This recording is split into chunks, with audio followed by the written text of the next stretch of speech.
Many local hoteliers and restaurateurs had feared that the Liquor Act 1982 would put their livelihoods at risk. I've been assured by the organisers, who are here to explain the Act to the locals, that that's not the case.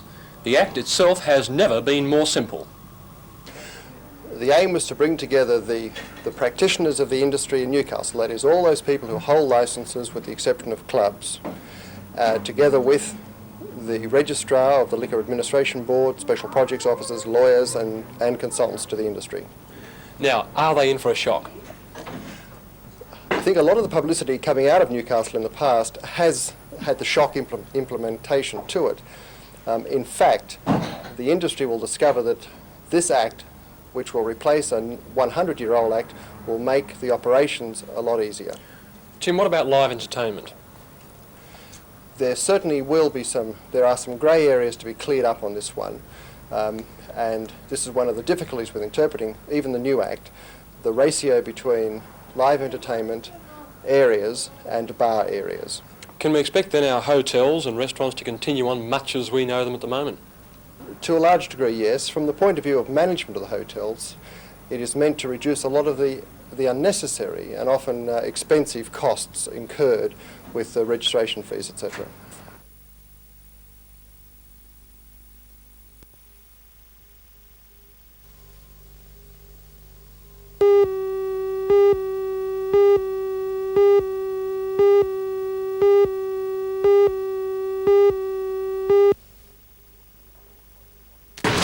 Was the point made by Bradley's chairman, Mr. Torres to the Minister for Industrial Development today when he briefed talks at Robertson last night.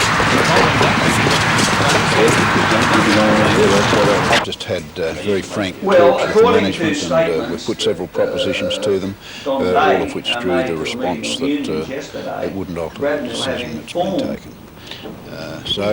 In effect, what we've got down to with the company is simply to ask them to make available to any other prospective purchaser or lessee the site. However, today the Textile Workers Union Assistant State Secretary, Mr. Ron Jennings, rejected that. Mr. Jennings says Bradmill has been making a profit from Rutherford Textiles, and given the opportunity, the plant would continue to be profitable. Unions accept that in the past the Rutherford plant has been losing money, but we believe that this is no longer the situation, that the results for the last month or 2 months have shown that the Rutherford plant is now becoming a viable operation, and we believe that given the opportunity that the Rutherford plant, and certainly together with the Katara plant, it would continue to be a viable operation and would in actual fact get better. Well, even accepting that, Bradmill has said the plant will close. What can you do at this very late stage? Well, I think the only thing we can do, and what we intend to do, is seek the support of local parliamentarians, local council, in calling a meeting in the Maitland Town Hall and getting the public behind us, and also to put as much pressure on the federal government, because we feel that the federal government has the means of ensuring that the Rutherford and Katara plants continue to operate. Bradmill have indicated that they do intend to import some of the products. Now, we don't know whether it's just products off the Rutherford area, but it's completely wrong if they're going to put people out of work and import the products that these people have been producing.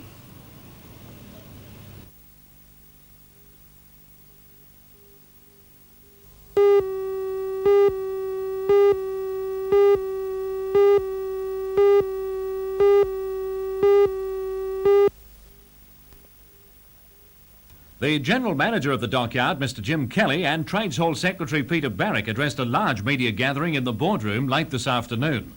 Mr. Kelly said the media has depicted the facility as run down and has reported the Works Minister, Mr. Ferguson's pronouncement of death over shipbuilding.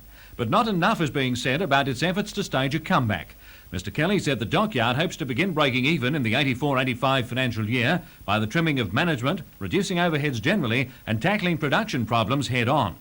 The General Manager said the yard is aiming towards playing a part in the upcoming submarine replacement program for the Royal Australian Navy. He quoted availability of port facilities, water, rail and road access, fabrication halls and ample craneage, and with the help of an industrial agreement, the efficient workforce necessary for efficient operation. But what of Mr Ferguson's announcement at the end of the last ship, Queenscliff, in July? Well, Mr Ferguson made that statement that the shipbuilding was finished on the basis of the very high cost structure which prevailed at the dockyard at that time. Mr Ferguson, not at that meeting and not publicly, but he acknowledged that providing the dockyard could get its costs under control, there was no reason. In fact, he was in favour of the dockyard getting back into shipbuilding and related projects. And have you got your costs under control? Yes, we've made a lot of progress in getting costs under control. An extensive press briefing kit was distributed which included an agreement signed by both the manager, Mr Kelly, and the secretary of the Trades Hall, Mr Peter Barrick. This is an illustration of the goodwill and understanding that has evolved through a fortnight of discussions on a radical new approach to industrial relations. But what will the rank and file think of it? What we're seeking to achieve here is that this yard becomes a yard of shipbuilders instead of a yard of 11 separate entities, each doing their own thing to the detriment of each other and to the detriment of their own well-being. Well, what do you think the men will think of the agreement? I think the men will pick it up and run. I think they're in a position where they realise that the yard's in a desperate situation, that the only future the yard has is to get back into shipbuilding, and I think that on that basis they're going to pick it up.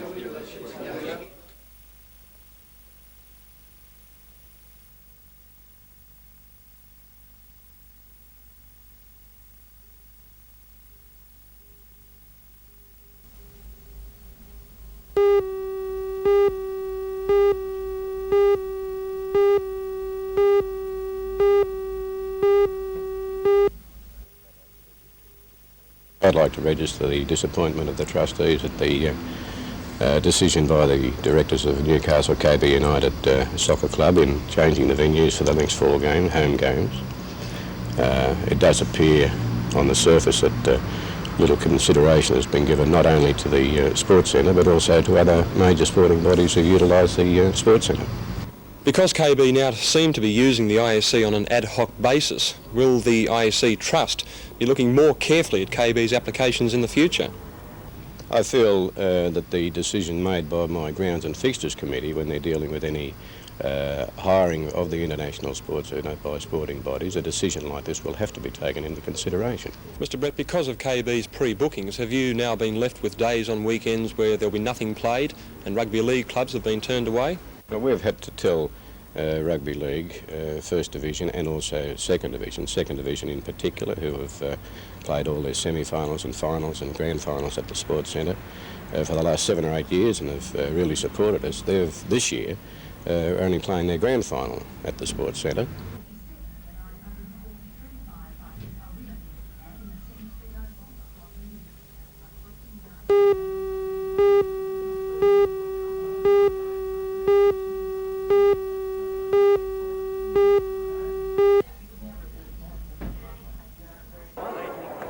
The Open Boys 1500 metres was won by Zoltan Marajewski of Burrigal in the time of 4:22.52 in conditions that weren't too conducive to quick times. Aileen Flynn won the women's 100 metres and led her team, Jasmine High, to victory in the 4x100 metres relay. One of the prestige events was the 17 years boys 100 metres. Confusion surrounded the official placings. It was first thought that Porteous, in the white shirt closest to the fence, was the winner, but he was later disqualified for not competing in the heats. So the official placings were Cole Rush of Newcastle High first, Holstein of Gloucester second, and Ward of Maitland third.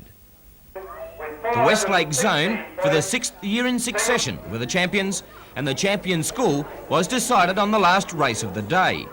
Singleton High, by grabbing 3rd place in the boys' relay, tipped out Morisset High by 8 solitary points. And the outstanding athlete of the meeting, for the 2nd year in a row, was Alan Flynn from Jesmond. And why wouldn't he be? With wins in the triple jump, long jump, shot put, discus, high jump, javelin and the pole vault, including records in the pole vault and the javelin, Alan really established himself as an athlete of the future.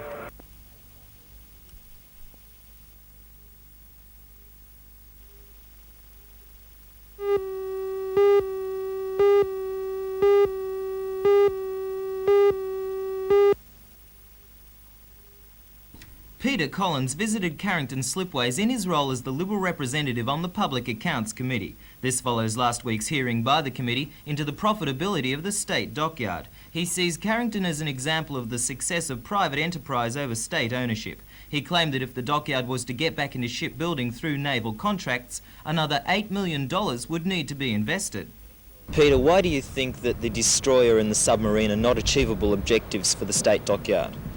Because you're talking about a dockyard which is trying to get back into the shipbuilding business, a dockyard that isn't currently building ships, and submarines are the most sophisticated naval vessels that any dockyard can attempt to construct. And so what do you suggest is a realistic project for the dockyard? well, I think the inevitable comparison is with Carrington Slipways, where they've looked for holes in the market. They're constructing tugs up there. They built a heavy lift ship for the Navy.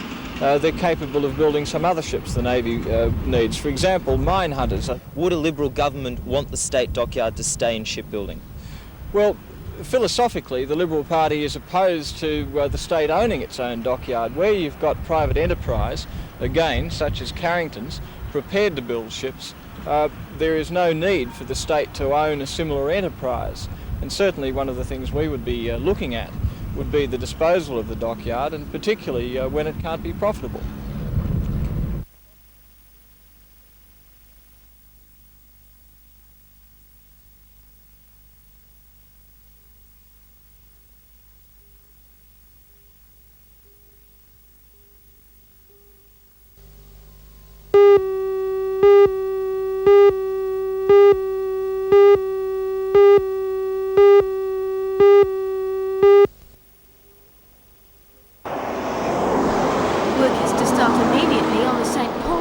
Site at Burrigal, following the approval of a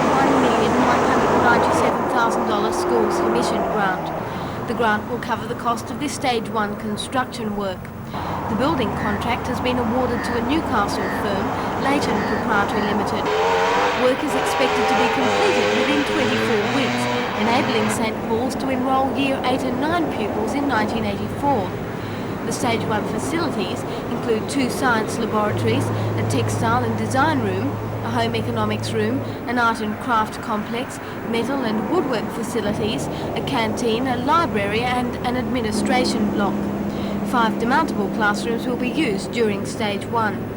The other Schools Commission grants are $264,000 for the construction of a technics block at the Taree Catholic High School, $543,000 for 3 new classrooms and administration facilities at St Joseph's High School, Aberdeen, and $167,000 for new classrooms and offices at St Michael's Primary School at Nelson Bay.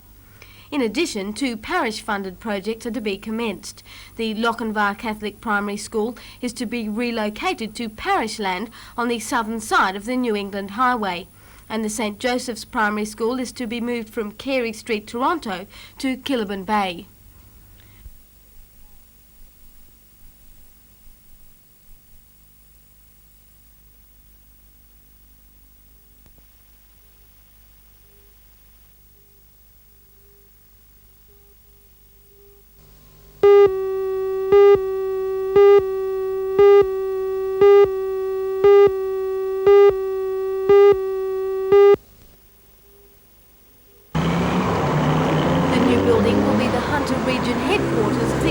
Insurance office, and 4 of its floors will provide office accommodation for lease.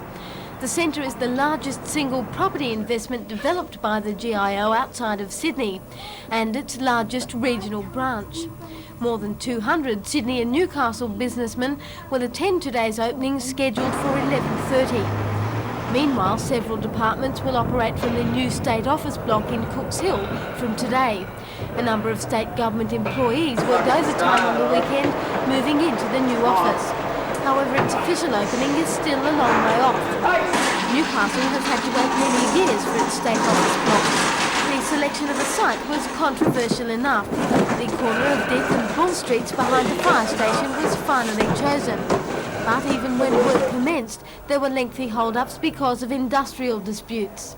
The building is still not yet fully fitted out and landscaping has to be completed, but some departments could wait no longer. So over the weekend there was a constant stream of removalists and government employees collecting equipment and files from several sites around Newcastle.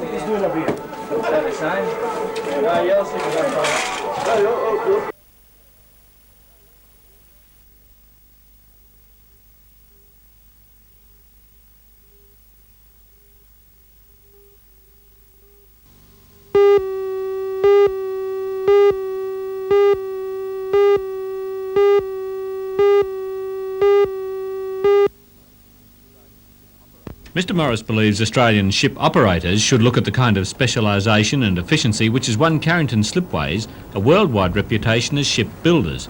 Because if Australian ships could win an increased share of world trade, it would provide jobs back home in yards like Carrington Slipways.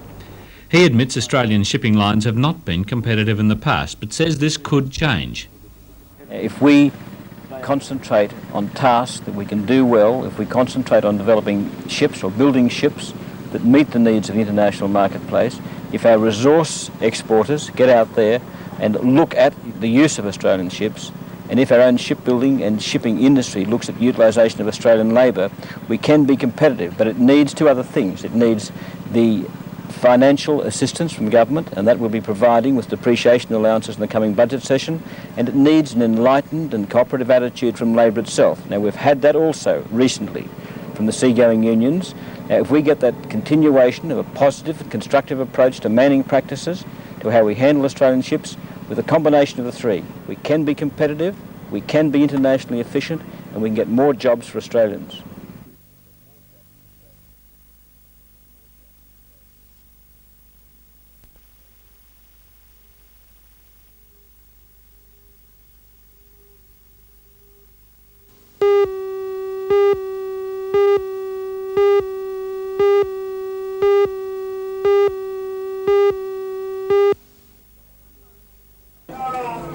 A mine accident.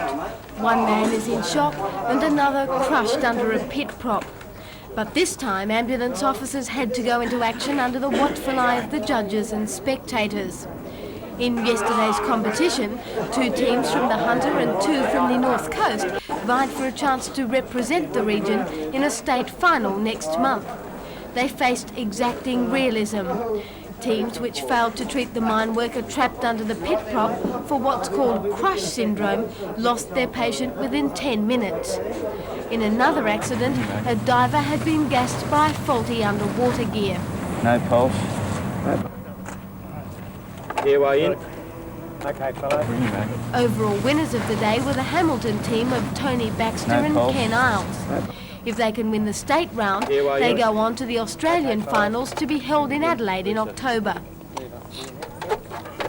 3, 4, 5. All right, guys. Thank you.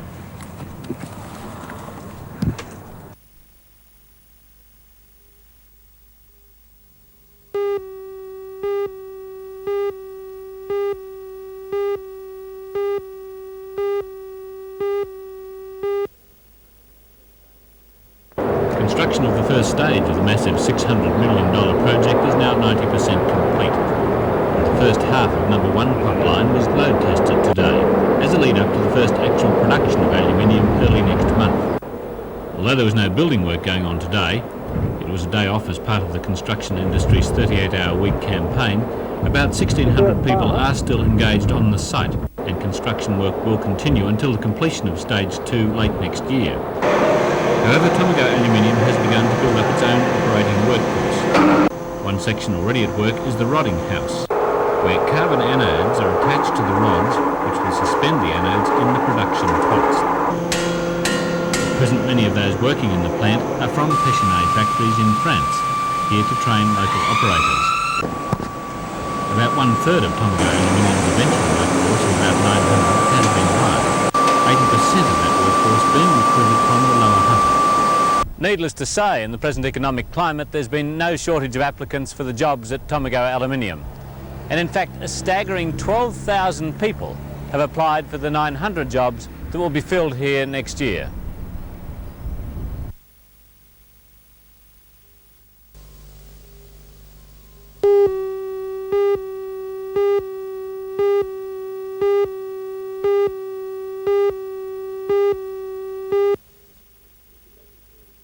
To get into industries, to see what processes are being carried out, and to meet industrialists and trade unionists and doctors who are practising occupational medicine in the region. Is there any particular disease that's prevalent in the workplace, perhaps that's overlooked? Well, I think noise is the obvious one. I think people just are exposed to noise, but they get used to it, and therefore they think there's not a hazard. But they are gradually becoming deaf, and I think we've got to define the extent to which people are becoming deaf from noise. Is there a need then for a general improvement in education in occupational medicine? Yes, I mean, I haven't looked at your local industry, but I'm sure, based on UK experience, it's necessary to educate managers and unions and individual workers, yes.